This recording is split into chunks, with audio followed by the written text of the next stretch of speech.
загуба, за да прогони ушотията, а стопаните ги даряват с традиционни ястия – варево, баница, плодове, орехи.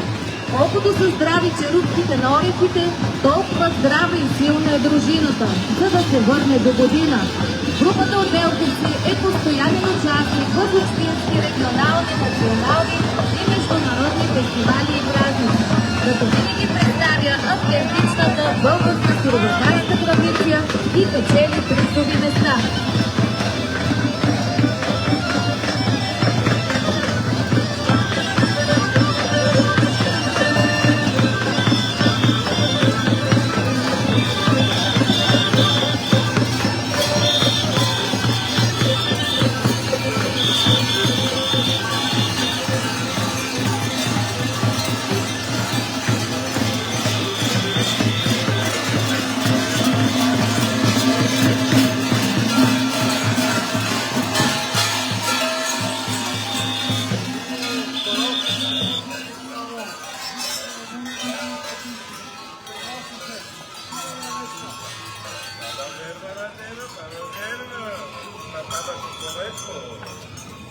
Ti беше го обича, ако кава гъската на сата.